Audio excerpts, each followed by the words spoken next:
Morning, everyone. Morning. Saturday, the 19th of September, 7:24. And I'm awake, and I've been doing some stuff, and I thought I'd dip in and talk to you now. Um, and Saturdays seem a good time to talk about rest. I'm sure I talked about rest last Saturday, and in fact, if you want to watch the last week's worth of little Facebook lives on a morning, then you can get them as an omnibus edition. Do they still do it? EastEnders omnibus edition on a Sunday afternoon. Does that still happen? Is that still a thing? I've pulled them all together and stuck them on the YouTube channel so that you can all have a watch of them one after the other. And I'll keep doing that, time permitting. So yeah, so weekends tend to be about rest and recuperation. That's good. That misses the point, though. Misses the point of rest and recuperation. That you save it for a weekend. It's not the way to go about your rest and recuperation. You've got to rest regularly.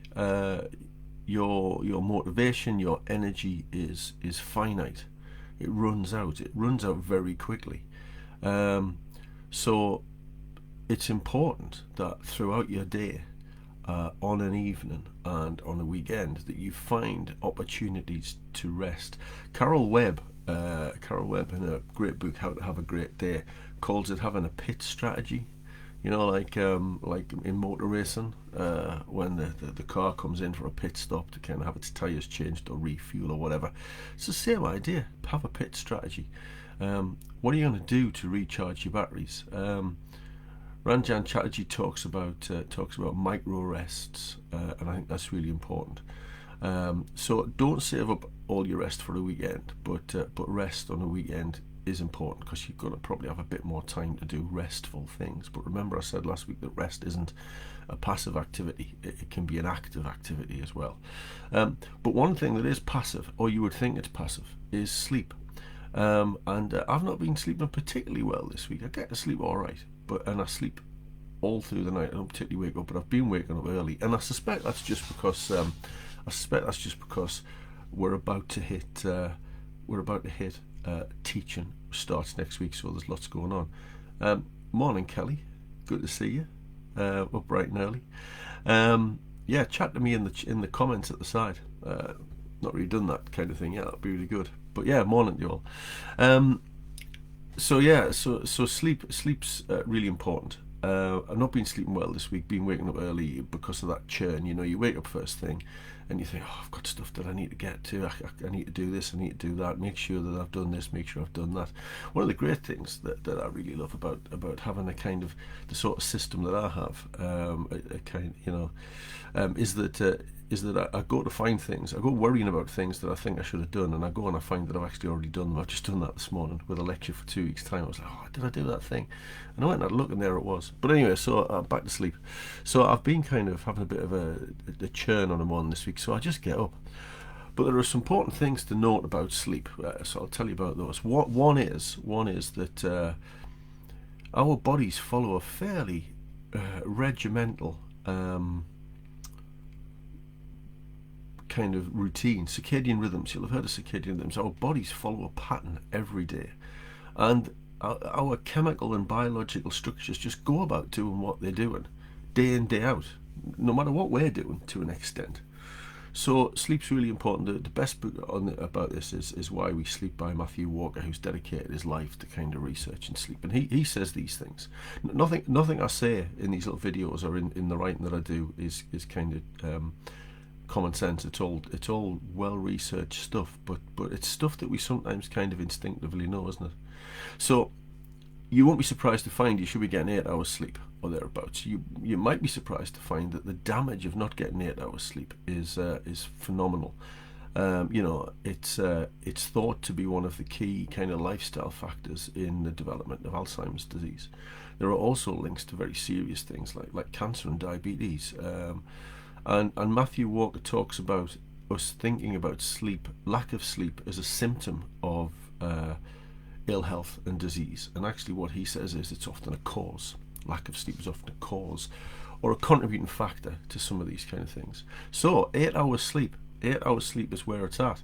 And no matter what your chronotype, we talked about that earlier last week, no matter what your chronotype is, what is best for us is to be in bed and asleep by about 10:30, and to be up by about 6:30.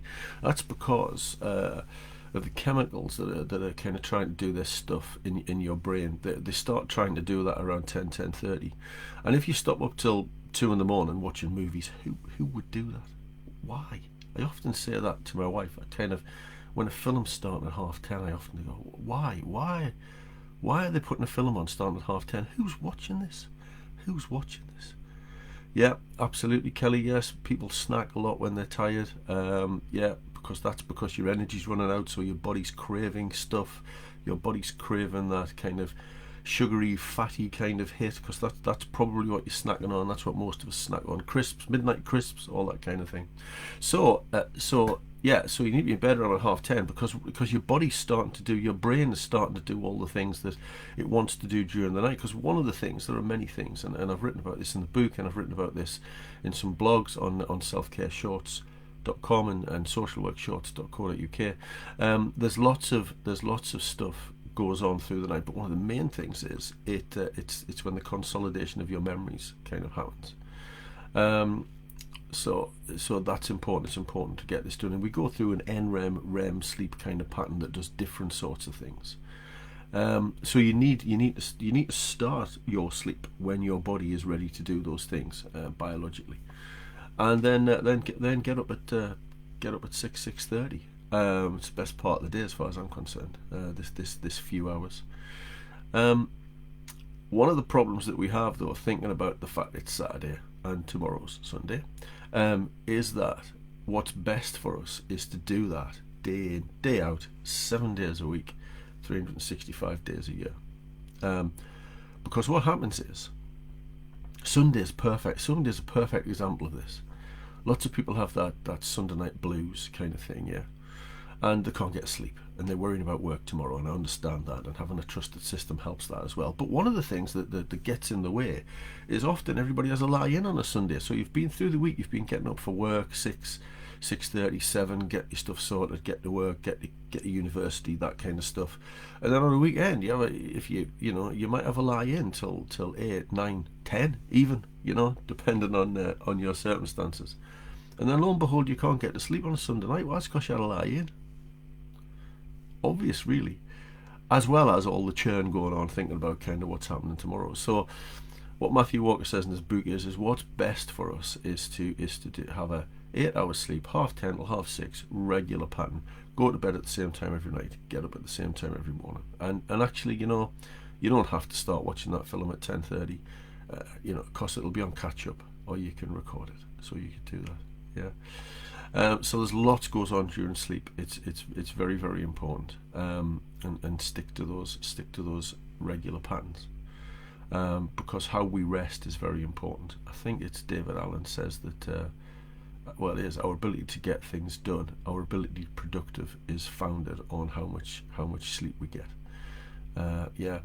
Your productivity is directly proportional to the amount of rest that you take.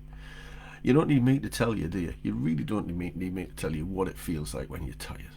Yeah, you don't. You know what it feels like when you're tired, and you know what it feels like when you're refreshed. So we need to be striving for being refreshed all the time. That's what we're after. Because one of the problems is, and I think this is particularly important in person-facing professions, like I know some of you are involved in, where there's an emotional content to kind of what you're doing, emotional content to your day. And what Matthew Walker says is that one of the problems with fatigue, one of the problems with being tired all the time, is that it's not that it flattens your emotions, it's not that it makes you feel down, it's that it throws you into a state of erratic emotions, sometimes high as a kite, sometimes really flat, and you start responding from an emotional basis rather than a pragmatic, practical basis. And Well, I was going to say dependent on your profession. I don't think that's true. I think in any workplace we need people who aren't devoid of emotion, but who are balanced in the emotional content of their lives. And being balanced in the emotional content of your life, I think, probably starts with sleep. I've got this little model. Well, lecturers of all sorts, but social work lecturers like little models, don't they? Little pictures of things, and I'll put a picture of it up on up in the chat to this when I get a chance later. And it's a triangle with a circle around it, and in the middle is productivity, and the things that are your productivity in terms of self-care are sleep, exercise, and nutrition. And sleep's at the bottom of the triangle, and it's at the bottom of the triangle deliberately. When I talk about self-care, it's always the first thing I talk about alongside rest, because to me it's at the bottom of the triangle because it's the foundation of your self-care. So you need to work on your sleep. There's lots of tips that I'll share with you somewhere about how to get a good night's sleep. Having a routine is really important to prepare yourself for sleep. And I'll share that stuff with you at a later date or in a little article maybe. So yes, it's important to get a good sleep, bottom of the foundation of our self-care alongside rest. So that's great. So have good days anyway. So I hope you slept well last night. I was up early. Let's see how we sleep tonight. Check in with you tomorrow. Have a good Saturday. I hope you can find some time to relax and switch off. And remember, rest is active, not passive. So get out there and do some things. We're going to go and take the dog out for a walk now. So that's great. And see you soon. Take care.